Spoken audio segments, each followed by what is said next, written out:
నమస్తే. Welcome to CM today. నేను సహస్ర. Singapore పర్యటన అభివృద్ధి లక్ష్యంగా ప్రవాసాంధ్రుల హృదయాల్లోకి చంద్రబాబు ప్రయాణించారు. సింగపూర్ పర్యటనలో భాగంగా ఆంధ్రప్రదేశ్ సీఎం చంద్రబాబు నాయుడు చేసిన కీలక వ్యాఖ్యలు ప్రవాసాంధ్రులకు ఇచ్చిన పిలుపు P4 కార్యక్రమం ద్వారా పేదరిక నిర్మూలనకు సహకరించండి అనే సారాంశాన్ని చాటాయి. అసలు P4 అంటే ఏంటో తెలుసా?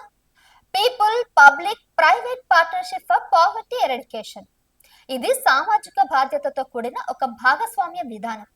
గ్రామీణ ప్రాంతాల్లో పేదరిక నిర్మూలన కోసం ప్రవాసాంధ్రుల సహకారంతో శాశ్వత అభివృద్ధిని లక్ష్యంగా చేసుకుంటుంది. ఇది చూస్తే మనం గ్రహించవచ్చు, చంద్రబాబు పాలనలో అభివృద్ధికి డిజిటల్ గ్లోబల్ వంతు పెరుగుతుందని. ప్రవాసాంధ్రులను మార్గదర్శకులుగా తీర్చిదిద్దే యత్నం ఒక కొత్త శకానికి నాంది పలుకుతుంది. పెట్టుబడుల జలాధార, సింగపూర్ కంపెనీల గ్రీన్ సిగ్నల్. సింగపూర్ పర్యటనలో చంద్రబాబు బిజినెస్ సమ్మేళనంలో పాల్గొని రాష్ట్రంలో పెట్టుబడుల అవకాశాలపై వివరణ ఇచ్చారు. ఫలితంగా సింగపూర్ కంపెనీలు ఏపీ పెట్టుబడులకు గ్రీన్ సిగ్నల్ ఇచ్చినట్లు సమాచారం. ఇది 3 దశలుగా ఫలితాన్నిస్తుంది. అందులో ఒకటిది ఆర్థిక వృద్ధి, రెండోది ఉద్యోగ అవకాశాలు, మూడోది అంతర్జాతీయ పెట్టుబడి వాతావరణం మెరుగుదల.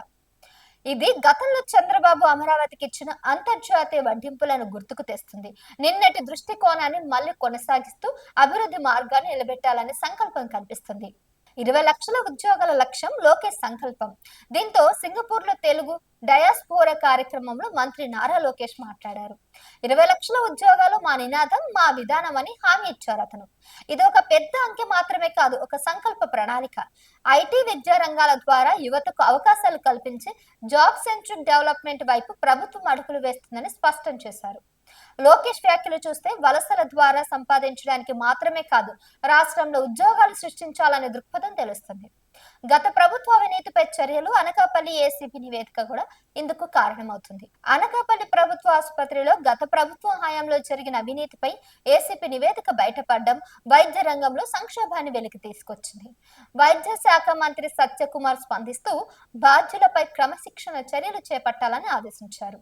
ఇది ప్రస్తుత ప్రభుత్వ పునరుద్ధరణ చర్యలలో ఒక భాగంగా తీసుకోవచ్చు. అంటే పాత తప్పులను ఒప్పుకోవడం కాదు, క్రమశిక్షణతో శుద్ధి చర్యలు, ప్రజా నమ్మకాన్ని పునరుద్ధరించడం అన్నమాట.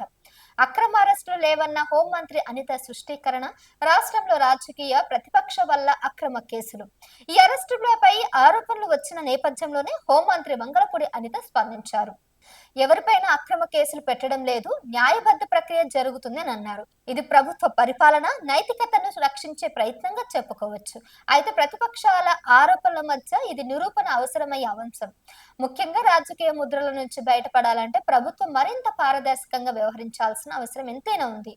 ముగింపు విశ్లేషణ ఎలా ఉందంటే, ఈ పరంపర వార్తలు చంద్రబాబు నాయకత్వంలోని ప్రభుత్వ విధానాలను 3 దశల్లో చూపిస్తున్నాయి. ఆర్థిక అభివృద్ధి, పెట్టుబడిదారులు, ఉద్యోగాలు, సామాజిక న్యాయం, P4 ద్వారా పేదరిక నిర్మూలన, పారదర్శక పరిపాలన, అవినీతి నిరోధం, న్యాయ ప్రక్రియలపై స్పష్టత. ఈ మొత్తం దృశ్యం చూస్తే తెలుగుదేశం పార్టీ ప్రభుత్వానికి ఒక స్పష్టమైన లక్ష్యం ఉందని అర్థమవుతుంది. అభివృద్ధి మార్గంలో ఆంధ్రప్రదేశ్ ను ముందుకు తీసుకెళ్లడం, ప్రపంచ తెలుగు డయాస్పోరాను రాష్ట్ర నూతన నిర్మాణంలో భాగస్వాములుగా మలచడం. దీని ద్వారా ప్రతి ఒక్కరు కూడా భాగస్వాములు అయిన తర్వాత ప్రతి ఒక్కరికి కూడా ఈ పేదరిక నిర్మూలన తొలగించడం అనే అవగాహన కూడా కలుగుతుంది. దాని ద్వారా ఈక్విటీ పావర్టీ అంటారు. పావర్టీ ఈ మధ్య కాలంలో ఇండియాలో రాను రాను తగ్గుతున్నప్పటికీ ఉన్న పావర్టీని కూడా తొలగించడమే లక్ష్యంగా చంద్రబాబు పూనుకున్నట్టు కూడా తెలుస్తుంది. ఈ నేపథ్యంలోనే ఈ పావర్టీని తొలగించడానికి రాష్ట్ర నూతన నిర్మాణంలో భాగస్వాములు ప్రతి ఒక్కరు అవ్వాలని ఆయన కోరుతున్నారు.